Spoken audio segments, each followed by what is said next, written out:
Najara, irmã do meu pai, e é com muito orgulho que eu apresento ela. Ela é formada pela USP São Paulo, ela tem título de especialista em medicina intensiva, tem título de especialista em pneumologia pela Sociedade Brasileira de Pneumofisiologia, é especialista em endoscopia respiratória pela Sociedade Brasileira de Pneumologia, é livre docente da USP, tem mais de 57 trabalhos publicados em congressos internacionais, tem mais de 10 capítulos de livro, trabalha hoje no Hospital Sírio-Libanês e com muito gentil vem nos dar a sua experiência através das alterações hemostáticas do Covid, a sua experiência lá no Hospital Sírio-Libanês. E eu estou muito orgulhosa, além de ser minha prima, dela estar com esse trabalho, novo trabalho, no enfrentamento do Covid. Muito obrigada, Nara. Imagina, eu que agradeço aí a honra de poder falar para vocês. E a gente, como eu disse agora para os colegas, a gente está aprendendo todo dia juntos. Então é bom a gente dividir as experiências para se ajudar nessa história toda. Muito obrigada pelo convite, Lívia. É uma grande alegria. Então, o que eu vou falar para vocês um pouquinho é sobre coagulopatia na Covid-19. Como que a gente chegou a essa conclusão? Mais ou menos lá para o dia 27 de março, eu atendi uma senhora que me lembrou um quadro que eu já tinha visto antes, quando eu era jovem, faz tempo, quando eu estava plantão lá na REC do INCOR, há 30 anos atrás, tinha um oxigenador que chamava oxigenador de bolhas. Era o jeito que a gente fazia a circulação extracorpórea. E esse tipo de oxigenação de bolha fazia muito trauma plaquetário, muito trauma endotelial, e as pessoas tinham CIVD, tinham coagulação intravascular disseminada no pós-operatório. E o que a gente via era uma coisa semelhante ao que a gente está vendo nos quadros de Covid no início. É uma hipoxemia grave, com pulmões que tem no começo complacência normal. Depois, no final da doença, eles desenvolvem o dano alveolar difuso e podem piorar a complacência. Mas nesse comecinho, a complacência dos pulmões é normal e mesmo assim não consegue fazer a troca gasosa. Fenômenos trombóticos frequentes. Essa senhora, ela teve uma trombose do hálux na minha frente, assim. E aí me lembrou muito a CIVD. E a gente vê alterações laboratoriais, como alterações do dímero D, plaquetas, na maioria das vezes plaquetose e linfopenia, que a gente tem visto nesses pacientes. E essa senhora estava grave, foi para o tubo em menos de 12 horas. A gente começou a anticoagulação e em aproximadamente 8 a 10 horas ela já tinha melhorado a hipoxemia e melhorado a cianose do hálux. E a partir dessa observação, eu fui conversar com os colegas da patologia e aí veio a ideia de que, na verdade, estava morrendo tanta gente pela insuficiência respiratória da Covid, porque as pessoas estavam acreditando que se tratava de uma síndrome de desconforto respiratório agudo, como as outras SARS, MERS, que tinham acontecido antes.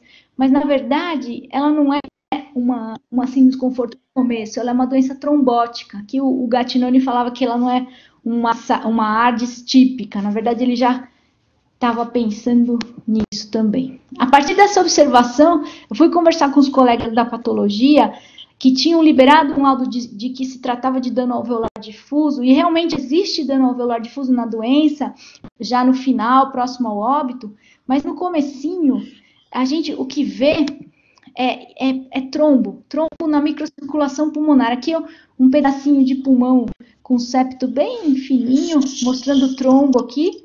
Aqui já um pedaço de pulmão com dano alveolar difuso, também com trombo.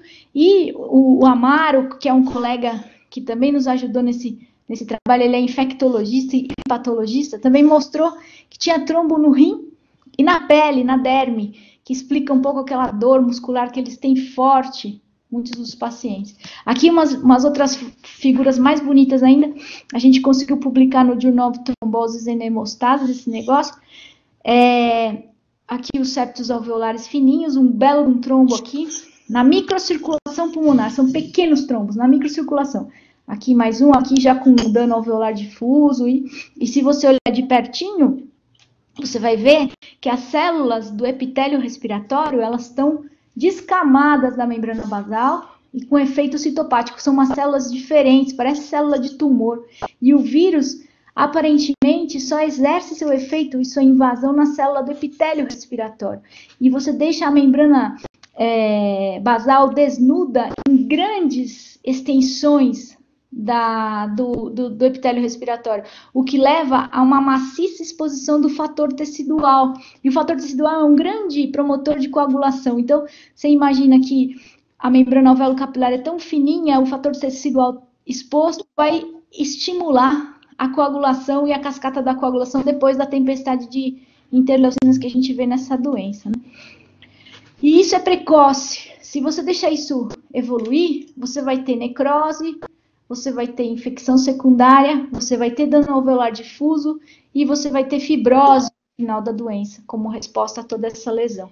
Mas no comecinho, naquela primeira dessaturada que o paciente dá, o que está acontecendo é isso, trombose da microcirculação num pulmão que ainda tem complacência normal. E a gente vê que em outros órgãos também isso pode acontecer. Esse é um trabalho do Lancet que mostrou aumento da troponina, e esses pacientes fizeram cateterismo e não tinham obstrução de grandes artérias coronárias, eles tinham a microcirculação cardíaca envolvida.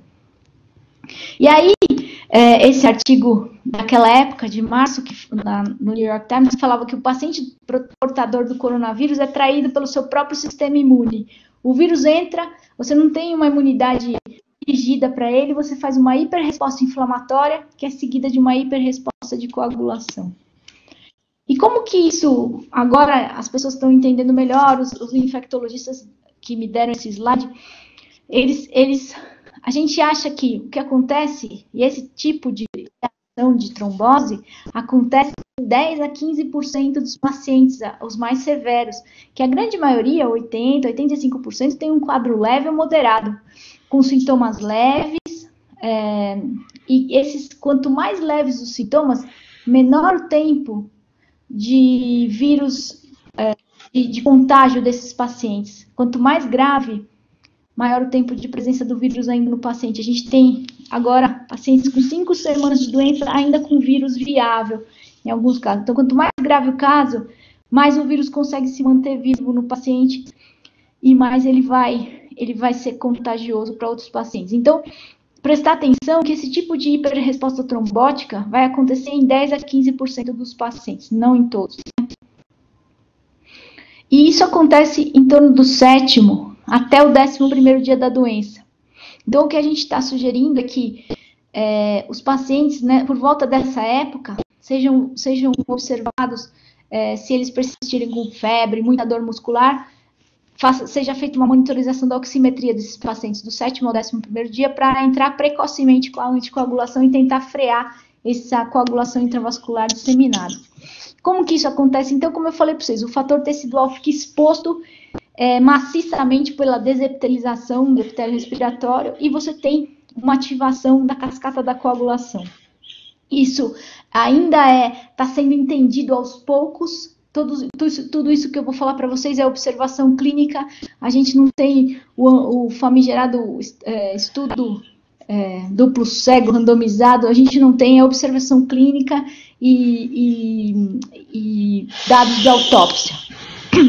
E o que a gente tem nesses pacientes é um quadro de coagulação intravascular disseminada. Como que isso acontece? Primeiro, no território pulmonar. Se a gente conseguir frear isso, ela não vai se disseminar por outros órgãos, né?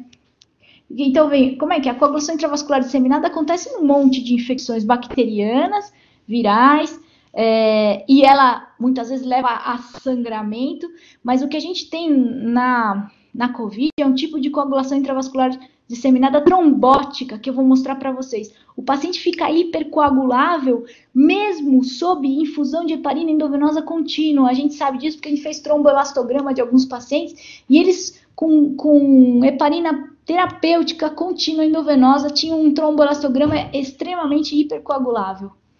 E como é que é isso daí? Então, a infecção leva à desepitelização, e você tem uma coisa que chama coagulação induzida pela sepse, que pode ser bacteriana, viral, e aí você tem a coagulação intravascular disseminada. E existem vários tipos de coagulação intravascular disseminada. tem as que sangram maciçamente, tem os que ficam oligossintomáticos, e tudo isso depende do equilíbrio entre fibrinólise, consumo de fatores e da coagulação. E na COVID, o que a gente tem é essa coagulação, essa CIVD do tipo trombótica, esse quarto tipo, onde os fatores de coagulação são hiperproduzidos, a coagulação está hiperestimulada e o consumo e a fibrinólise não conseguem abafar essa hipercoagulação. É isso que a gente tem visto nesses pacientes graves. E, olhando mais microscopicamente aí no que acontece, imagina que esse lado aqui é o lado do alvéolo, do ar, esse lado aqui, a membrana alvéolo-capilar, e aqui o lado do sangue, no capilar alveolar, e o que a gente tem é, depois de o tecido, do epitélio respiratório ter sido tirado de toda a luz alveolar, você tem exposição do fator tecidual, você chama neutrófilos, você lesa o glicocálix do endotélio, que é basicamente composto por proteoglicanos, entre eles maciçamente o heparan sulfato, e aí vem a história da heparina funcionar, mas os anticoagulantes orais não funcionam para essa modulação. E aí você tem a destruição do glicocálix endotelial, que é um asfalto lisinho, onde o sangue passa, começa a ficar tudo esburacado e começa a ter a formação de microtrombos e mais a resposta inflamatória desencadeando a cascata da coagulação. E a heparina já é sabido há muito tempo que, além de efeitos anticoagulantes, ela tem efeitos anti-inflamatórios pela modulação desse glicocálix.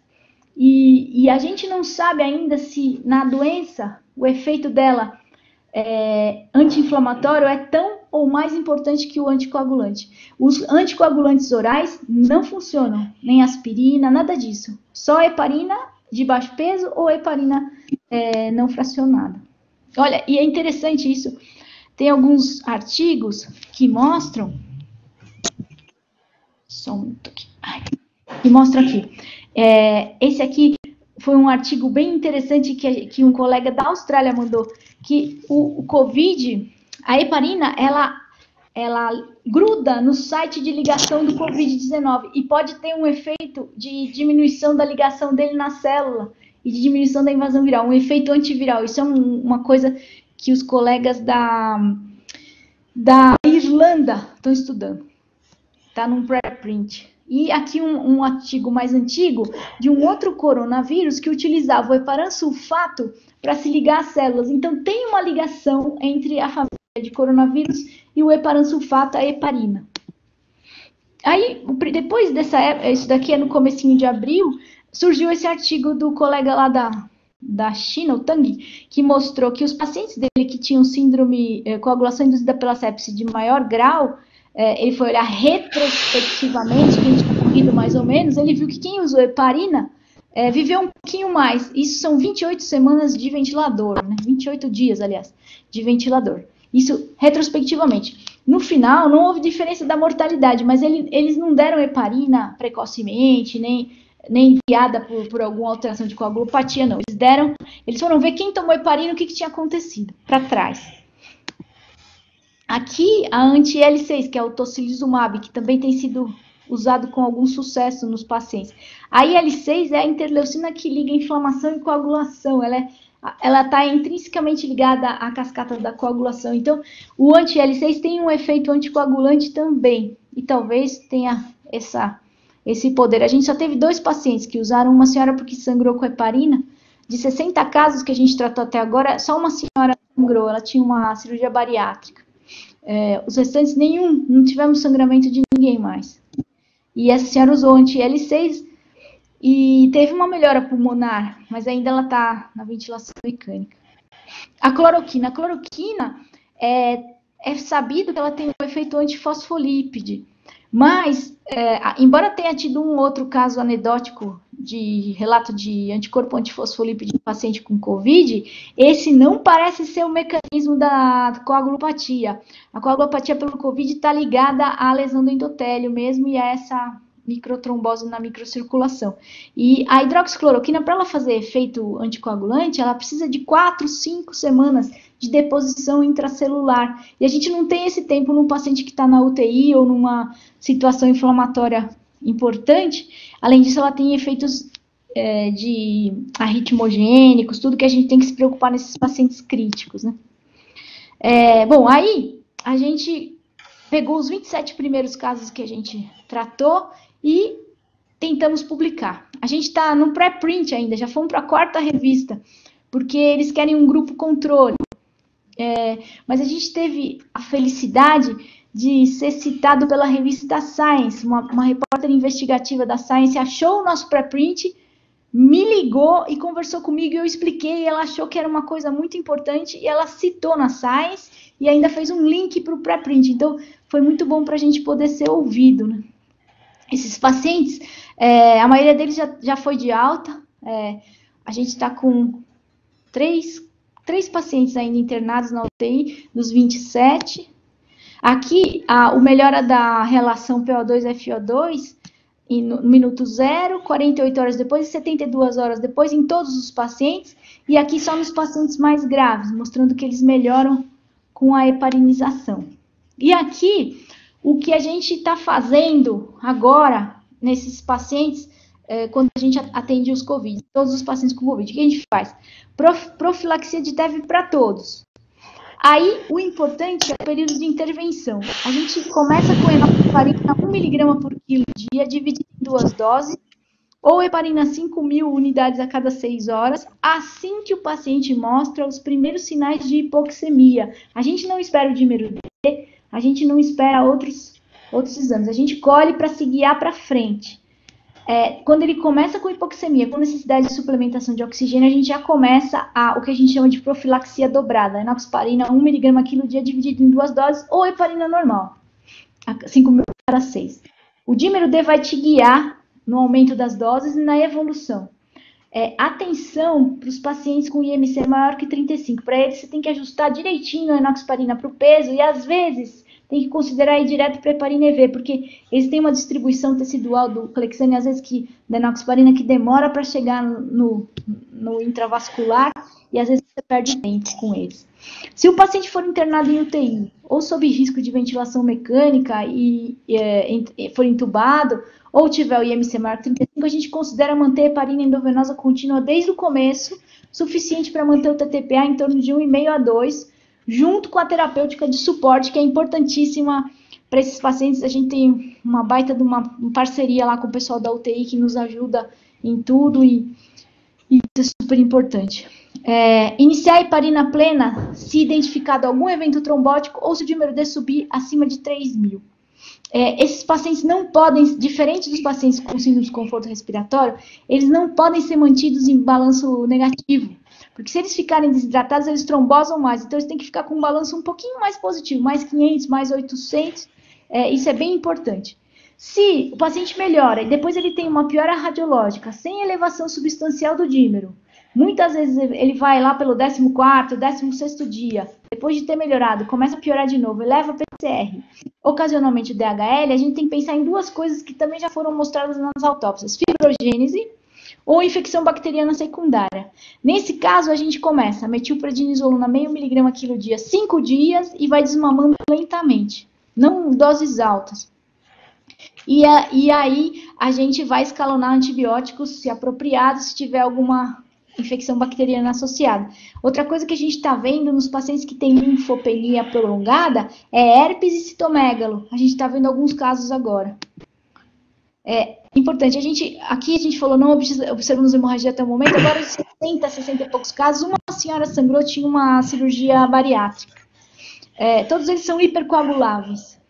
Cuidado com as contraindicações da anticoagulação, cirurgia recente, lesão intracraniana, tumor sangrante, úlceras, essas coisas, como para todos os pacientes. E é isso, aí eu fico aqui para responder as perguntas de vocês aí. Então, vou fechar aqui.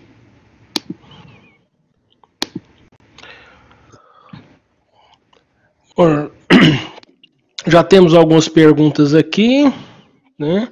Queria agradecer muito a professora Elnari, excelente apresentação, muito muito clara, né? Então, tem algumas perguntas aqui, duas que eu acho que elas vão até ser muito semelhantes. Uma, a professora Karina quer saber sua experiência no uso de corticoides e se já usaram o tocilizumab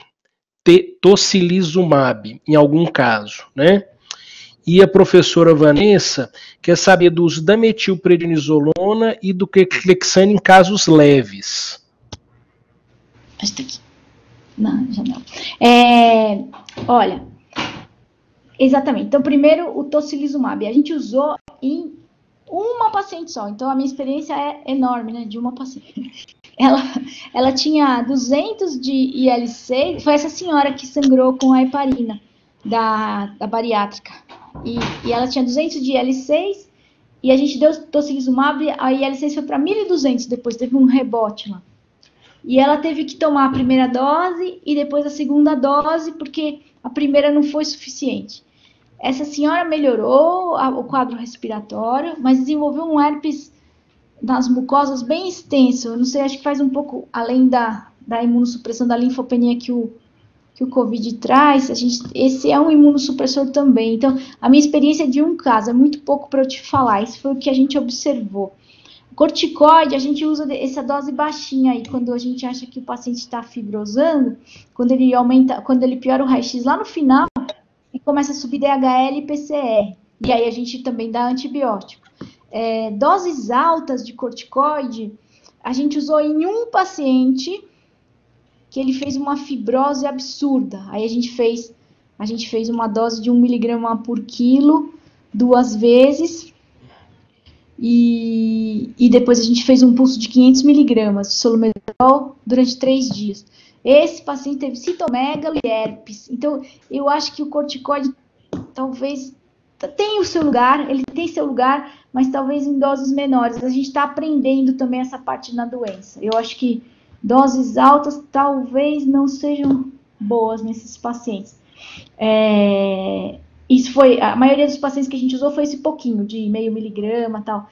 E a heparina nos casos precoces, eu acho que ela é fundamental, assim. A hora que o paciente começa a dessaturar é a hora de você frear o processo, porque se ele depois vai para necrose tecidual, infecção secundária, fibrose, tubo, aí fica dias ventilando sob sedação intensa, curarização é muito difícil, esses pacientes eles ficam agitados, esse paciente é difícil de você recuperar. Então, o X da questão é tentar, talvez, segurar antes dele ir embora pro tubo com a anticoagulação, naquele comecinho, naquele iniciozinho. Certo. E a gente precisava desesperadamente de um antiviral para ajudar a não ter a carga viral tão grande, mas o Remdesivir lá que eles acabaram de liberar pelo FDA, parece que diminui, aí no estudo americano diminui 5 dias de hospitalização, mas esse foi um relato do Fauci lá, a gente não tem ainda os dados. No estudo chinês foi igual, não fez nenhuma diferença, né? A gente tem que torcer para esse estudo americano ter dado certo. Certo. Tem uma questão aqui sobre o Remdesivir. Vocês não têm experiência com o Remdesivir? Ainda não tem no Brasil. A gente está esperando vir o uso compassivo aí para cá. Parece que a Fiocruz vai trazer semana que vem, mas a gente ainda não usou em nenhum caso. Ok. Tem uma pergunta aqui sobre as doses de heparina, acho que foi contemplada, né? E a pergunta do Dr. Tales. Após o uso de heparina, quais os parâmetros para controle? Coagulograma de rotina, TAP, RNI, plaquetas, trombolacitograma? A gente faz plaqueta, controle do HbHT, faz o dímero D para ver se ele sobe acima de 3.000, a gente deixa a heparina plena, faz fibrinogênio. Todos esses pacientes, todos que eu fiz até agora, tem fibrinogênio acima de 400. O fibrinogênio vai lá para cima. E quando ele começa a normalizar, é a hora de você afrouxar a heparinização. Porque você está começando a chegar na hora de que a hipercoagulabilidade está cedendo. Então, é legal de ficar de olho no fibrinogênio, no dímero, nas plaquetas. Isso daí te ajuda bastante a... A gente teve um paciente com aquela trombocitopenia induzida por heparina. Heparina. E aí um só. Ele teve que trocar para aquele fundo, para Linux. Os outros não, ninguém mais teve. Parece que o negócio tem duas questões aqui. Tem duas questões aqui do colega professor Fábio.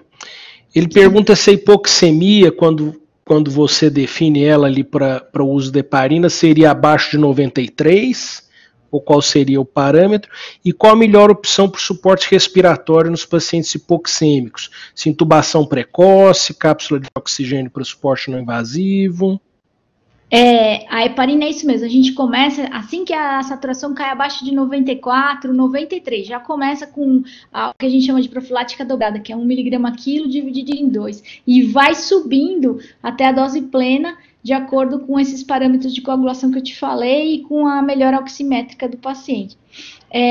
A gente não está intubando precoce, se o paciente tolera não invasiva, ou aquele catéter de alto fluxo, a gente faz um trial de meia hora, 1 hora, se ele ficar confortável e bem, já foi demonstrado pelo pessoal de Nova York que não aumenta aerosol, então dá para ficar na não invasiva e dá para ficar no catéter de alto fluxo se precisar. Até Venturi a gente usou. Agora, se você percebe que você deixa lá ele meia hora, 40 minutos, ele só vai piorando, aí não adianta ficar mantendo o paciente daquela forma. Outra coisa que o pessoal da UTI lá está fazendo é pronar o paciente com o catéter de alto fluxo e com a não invasiva. Nesse comecinho, quando você começa a anticoagulação, até você desfazer um pouquinho os coágulos, isso aí ajuda a pronar ele acordado. Fala, o senhor deita um pouquinho de barriga para baixo, isso a gente ganha um tempinho. Ok. E pergunta do Dr. Cláudio, vocês têm usado score de coagulopatia induzida pela sepsis e o dedímero? A gente tem usado sim. Na verdade, a gente usa mais o fibrinogênio, como eu te falei, e o dedímero para guiar a gente. E fica de olho nas plaquetas, para ver se ele não tem aquela HIT, né? Que é a plaquetopenia induzida pela heparina, mas muito raro. Certo, tá ok. Tem uma questão aqui que ela talvez já tenha sido contemplada, mas o colega Dr. Flávio pergunta sobre o uso de novos anticoagulantes, se não poderia permitir o tratamento domiciliar em pacientes menos graves. Isso mesmo. Então, como a gente tem observado que o efeito anti-inflamatório e imunomodulador no glicocálix da heparina é muito importante, tanto quanto talvez o anticoagulante, anticoagulantes orais não são protetores nessa doença. A gente internou alguns pacientes que estavam tomando Eliquis, Xarelto, e tiveram o mesmo quadro tormentoso da Covid. Então, nem aspirina, nada disso. É outro mecanismo, é um mecanismo de destruição do glicocálix mesmo. E o que modula é a heparina e seus derivados. Anticoagulantes orais não protegem e não modulam. E tem risco de sangramento. Outra coisa que a gente não advoga é a trombólise. Trombólise também não se mantém, é uma coisa fugaz. Teve um artigo que mostrou 3 casos que ele conseguiu melhorar o paciente durante 3 horas e depois voltou tudo e galopante. E a trombólise pode favorecer sangramento intracraniano. Então, trombólise nesses pacientes não, e anticoagulantes orais também não. Tem que ser heparina ou derivados. Alguns colegas médicos eu tratei em casa com Clexane, que o médico fica de olho no oxímetro, e aí a gente fica, você me fala, tá?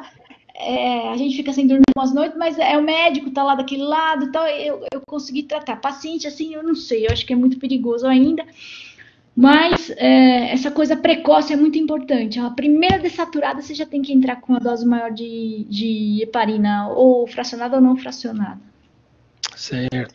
Outra pergunta, pacientes com saturações mais baixas por outras condições crônicas, tem algum outro parâmetro para então, uso se o paciente já tem uma saturação baixa, você tem que ficar de olho quanto dessa saturação caiu, né? Outra coisa que a gente pode ajudar a gente é o acometimento tomográfico, né? Ou radiológico do paciente, o tanto que ele está acometido, daquele vidro fosco, que aquilo é uma mistura de alveolite com hipoperfusão. Tem até um estudo interessante do Lancet Journal, depois eu mando para vocês, e tomografia mostrando que aquilo é hipoperfusão. E o tanto que a tomografia está acometida pode ajudar a gente também nesses pacientes limítrofes aí. Certo. E tem mais uma pergunta, essa eu deixei agora porque ela sobre um outro tema, é se você tem alguma experiência com a ivermectina na terapia da COVID. Não tenho. O que a gente usa é ácitro, por ser imunomodulador porque pneumo adora ácitro, né? Tem até adesivo no carro, I love macrolides, né?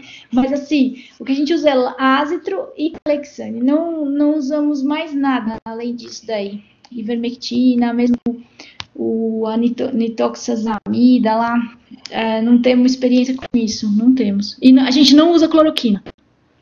Certo. Cloroquina.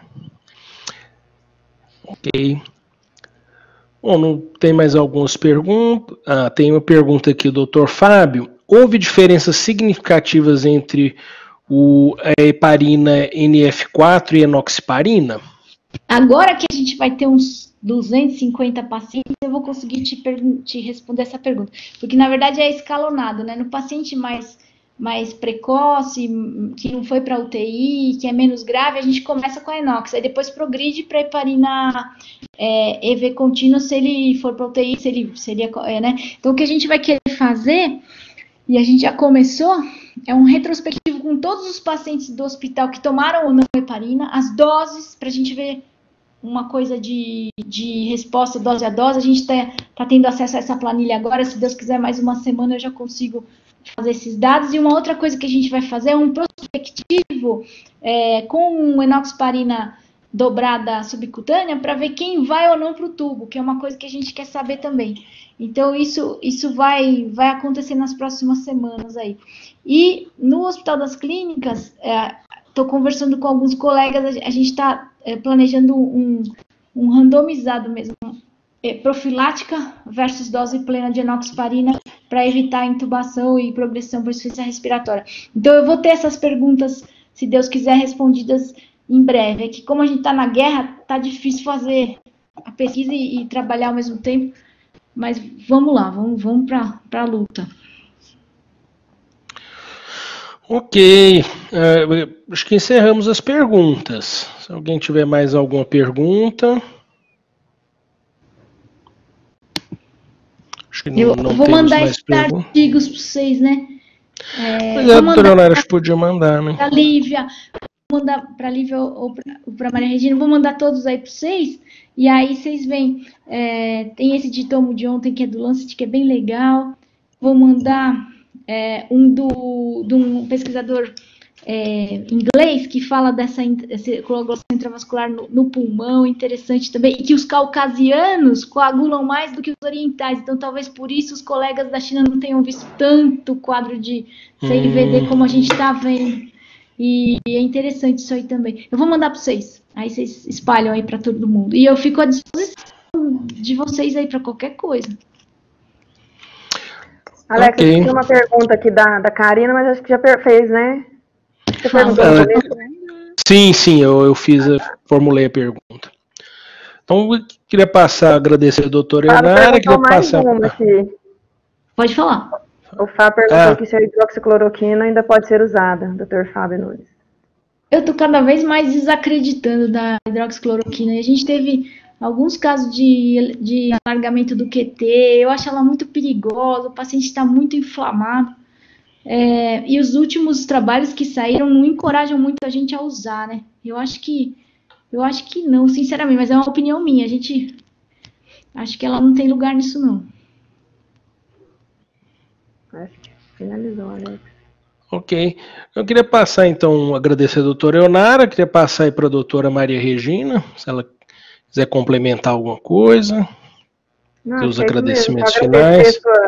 Sua disponibilidade aí no meio, que deve estar bastante atordoada aí. Da guerra, né? No meio da guerra. Esse tempinho que você se dispôs aqui pra gente, a gente agradece muito mesmo, foi ótima a apresentação. Imagina, a gente pode discutir, se vocês tiverem algum caso aí, alguma coisa particular, manda pra gente, a gente discute junto, tamo junto. Tá. Muito obrigado. Tá perguntando isso, a gente gravou a aula e nós vamos disponibilizar o vídeo depois, tá? O pessoal comentou aí. Pessoal, muito obrigada aí pela participação, viu? Eu que agradeço aí a honra, muito obrigada. Obrigado, Ana. Até logo, ótimo, viu? Beijo. Um beijão, obrigada. Beijo, vou mandar obrigada aí Tchau. Agradecer a Lívia a oportunidade aí que nos ofereceu. Valeu, caminho. Beijo. Beijo. Tchau, gente. Tchau. Obrigada.